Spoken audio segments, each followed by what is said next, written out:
Bem-vindos, visitantes do bosque. Hoje faremos uma jornada detalhada para compreender, reconhecer e superar os transtornos alimentares. Mas o que eles são? São distúrbios mentais graves que distorcem a relação do indivíduo com a comida e com o próprio corpo. Esses são os dois principais pontos que caracterizam um transtorno alimentar: a relação que o indivíduo tem com a sua alimentação e com a autoimagem corporal. Percebemos uma obsessão excessiva com o peso, com a forma e o tamanho do próprio corpo.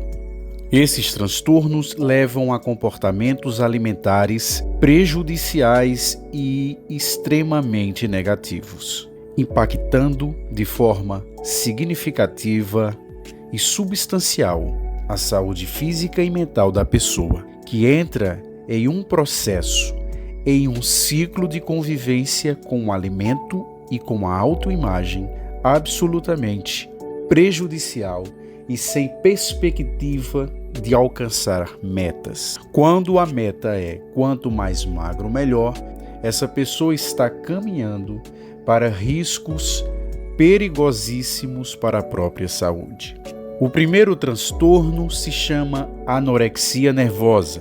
O paciente encontra um medo intenso de ganhar peso, mesmo quando este já se encontra muito abaixo do peso ideal. Este ainda possui medo, pois a forma que observa o próprio corpo está distorcida. Então, ele se observa muito maior do que realmente ele é.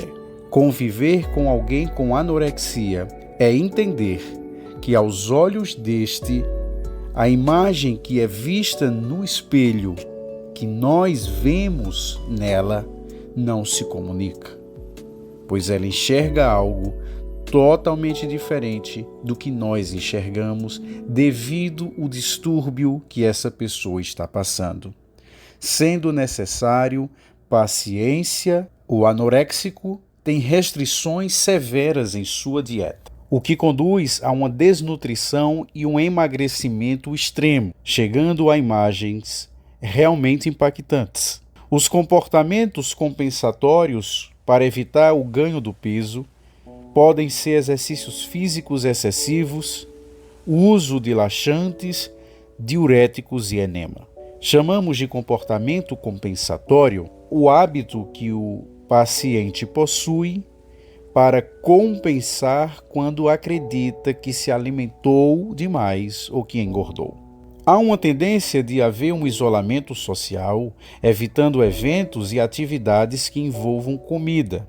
E como a sua libido, leia-se libido como energia motivacional à luz da psicanálise, está extremamente voltada para o culto ao seu próprio corpo, resta pouca libido para investir em outras áreas da vida, deixando essa pessoa com o seu dia obcecadamente voltada para a autoimagem, que para sua tristeza está distorcida.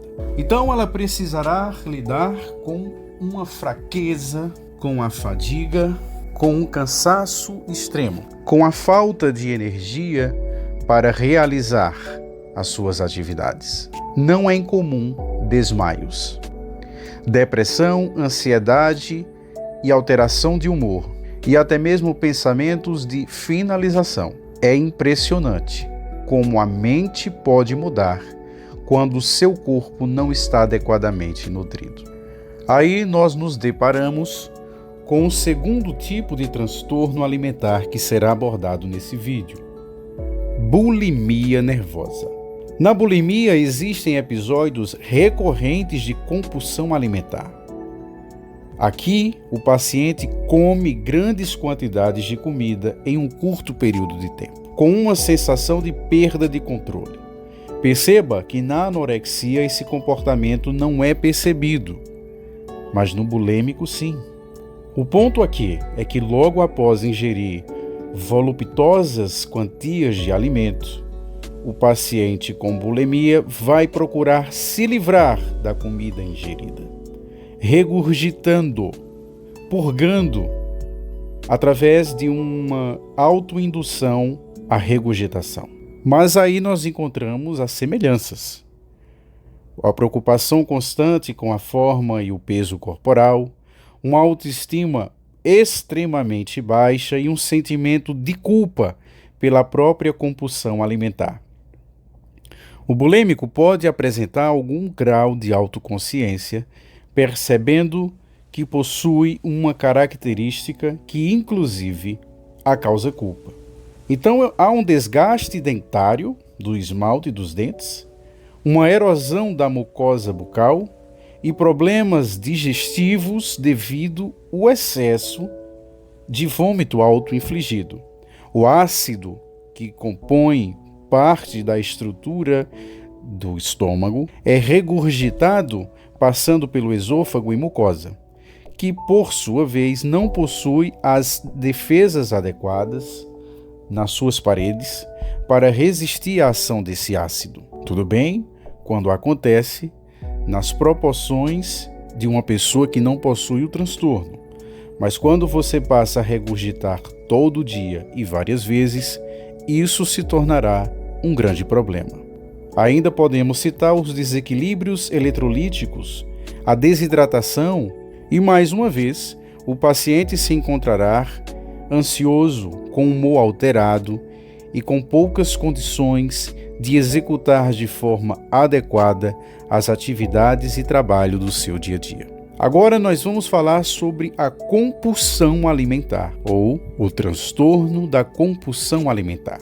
Aqui nós estamos diante de alguém que come grandes quantidades de comida, porém, ela não irá regurgitar.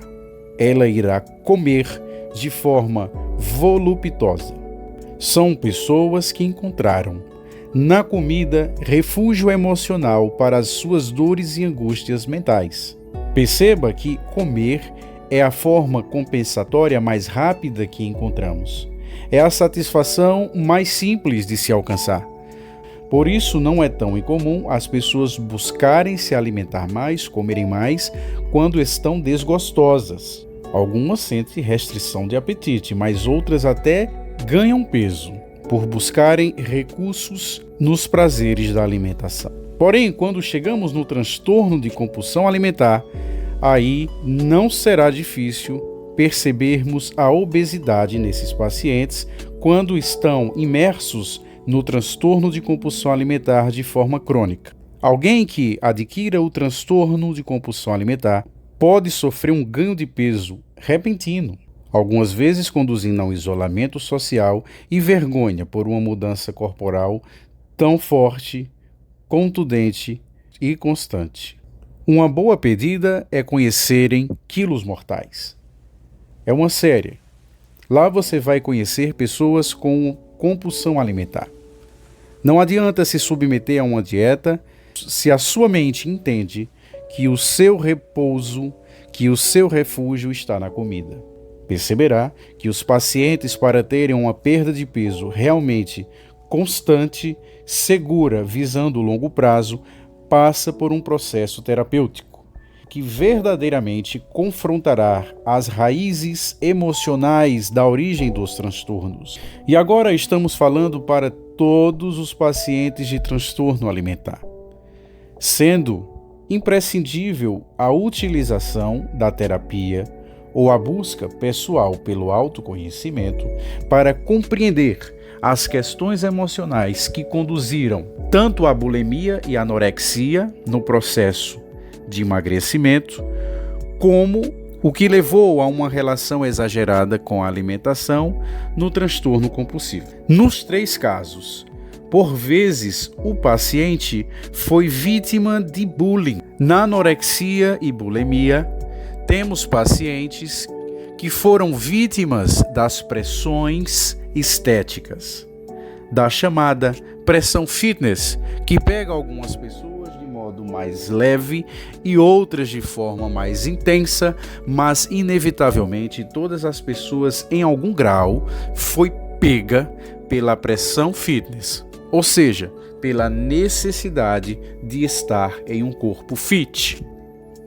Aqui nós temos um debate muitíssimo interessante, pois apesar de considerarmos que as pessoas devem desenvolver a autoaceitação, não podemos descartar que anorexia, bulimia e transtorno de compulsão alimentar seguem sendo doenças, enfermidades. Portanto, de forma alguma, devemos tratar obesidade meramente como uma questão de autoaceitação, mas a priori, mas como uma enfermidade.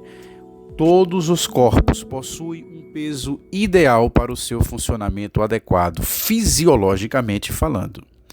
Quando um corpo passa para mais ou para menos dessa linha de peso ideal, haverá consequências na saúde.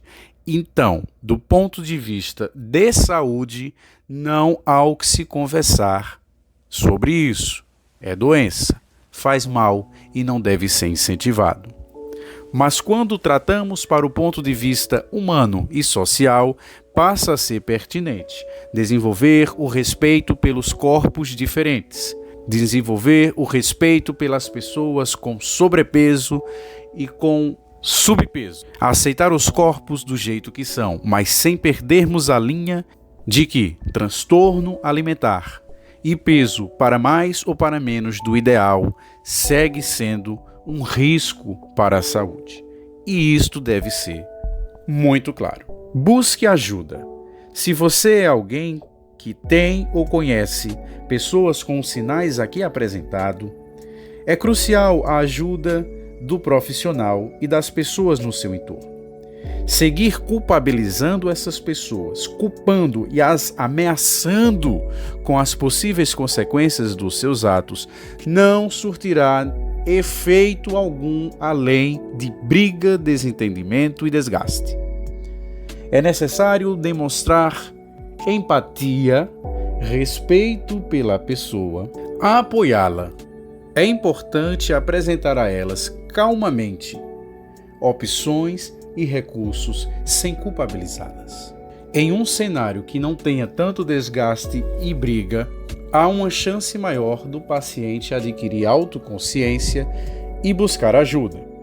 Lembre-se, não é o simples fato de repetir, de bater na tecla e brigar e cobrar que fará essas pessoas buscarem a ajuda de que precisam. Compreendê-las, ser paciente e apresentar de forma generosa e tranquila a situação na qual estão inseridas, oferecendo seu apoio e ajuda para resgatá-la, terá efeitos maiores e melhores.